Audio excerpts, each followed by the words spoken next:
नमस्कार, जय माता दी। मैं हूँ आपकी अपनी लाइफ डिज़ाइनर जीतू आचार्य। जन्माष्टमी, कृष्ण जन्माष्टमी किस दिन मनाई जाएगी, कब ये पावन पर्व पड़ेगा, जब आप खूब सारे उपाय कर सकते हैं। अब श्री कृष्ण की जन्म उत्सव की अगर हम बात कर रहे हैं तो ये तिथि किस दिन बन रही है, उदया तिथि के अनुसार, और फिर रात्रि में अष्टमी तिथि होने से आप इस पर्व को मना सकते हैं।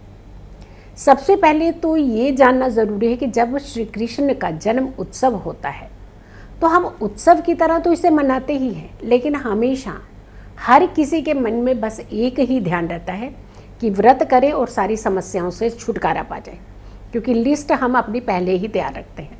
कब ये त्यौहार मनाया जाएगा, किस तरीके से इस त्यौहार को मनाना चाहिए, किन चीज़ों का खास महत्व रहता है। जब श्री कृष्ण की बात करते हैं तो एक बहुत अच्छे सखा, एक मित्र हैं। यानी अगर आपके रिश्तों में कहीं कोई डिस्प्यूट चल रहा हो ना, मित्रता में, तो कहते हैं इस दिन उपाय करने से आपकी वो समस्याएं जो हैं वो दूर हो जाती हैं। श्री कृष्ण नायक हैं, श्री कृष्ण एक शिक्षक हैं।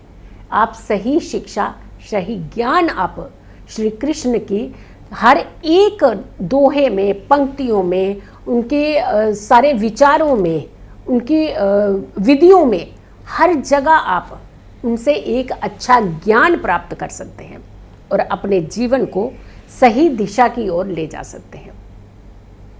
श्री कृष्ण की जब हम बात करते हैं तो रक्षक हैं आपके, यानी आपकी रक्षा करने का वरदान देते हैं आपको। तो इनकी भक्ति से मात्र सिर्फ धन और हम चीज़ों की कामना नहीं कर सकते, अपने जीवन को एक संतुलित करने का ये प्रयास भी कर सकते हैं।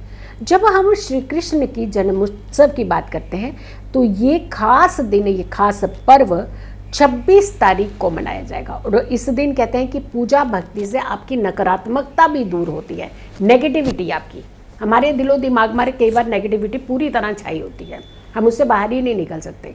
तो इस दिन उपाय करने से आपकी नेगेटिविटी भी दूर होती है।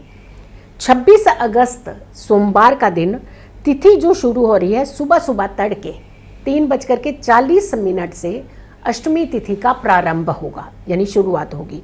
और 27 अगस्त को मध्य रात्रि, यानी सुबह सुबह की अर्ली मॉर्निंग कह सकते हो आप इसे, 2:20 पर ये तिथि जो है मंगलवार को समाप्त होगी। तो ये 26 अगस्त का दिन है, ये दिन मनाया जाएगा, ये श्री कृष्ण जन्म उत्सव का दिन।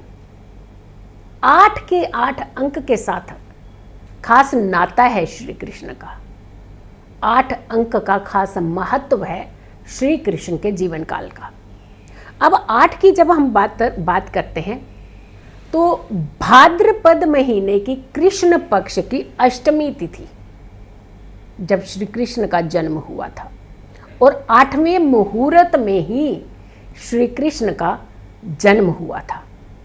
8वीं संतान, वसुदेव की 8वीं संतान थी श्री कृष्ण, पुत्र संतान।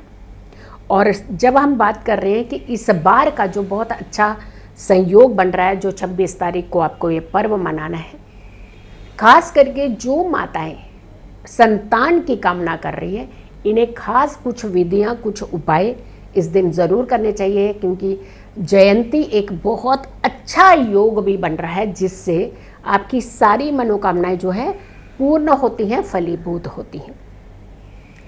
8 महा उपाय, बहुत दिव्य उपाय होते हैं, वो ज़रूर करने चाहिए। 8 चीज़ों का खास करके प्रयोग श्री कृष्ण की भक्ति में करना चाहिए। हम ये वीडियो बना करके आपको बताएंगे, बहुत सारी चीज़ों के बारे में भी बताएंगे। अच्छा योग, अच्छा संयोग बन रहा है, इसका लाभ आप ज़रूर लीजिए। इस बार की जो तैयारी है आपने कैसे करनी है, घर को अच्छे से सजाइएगा। पीली चीज़ों के साथ ही घर का कहते हैं ना, बहुत शुभता का सजाना, सज्जित कीजिएगा। घर को पीले फूलों से सजाइएगा, पीले रंग के बंधन बार से सजाइएगा।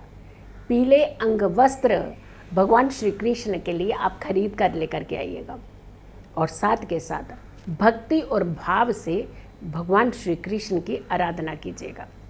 जिनके जीवन में प्यार की कमी होती है, सुखों की कमी होती है, उन्हें खास करके इस दिन व्रत ज़रूर करना चाहिए। संतान सुख की प्राप्ति के लिए ये व्रत जो है वो ज़रूर करना चाहिए। जिन पेरेंट्स के बच्चों को लेकर के बहुत ज़्यादा परेशानी है या बच्चे इनकी बात नहीं सुनते हैं, मानते नहीं हैं, उन्हें भी खास करके इस दिन व्रत करना चाहिए। और अगर आप व्रत किसी कारण से नहीं रख सकते हैं तो 8 पहर की पूजा बहुत उत्तम मानी जाती है। और 8 पहर की पूजा कहते हैं कि जो भी व्यक्ति इस दिन करता है वो बहुत ही उत्तम फल पाता है। 4 दिन के पहर और 4 रात्रि के पहर ये बहुत उत्तम माने जाते हैं। 8 पहर बहुत शुभता प्रदान करने वाले होते हैं। तो वैसे तो हम दिन भर बहुत सारी चीज़ें करते हैं, व्रत रखना सिर्फ ये कि खाली पेट व्रत रखने से उससे कुछ नहीं होगा। भक्ति में रम जाना, भक्ति से श्री कृष्ण को अपना बना लेना।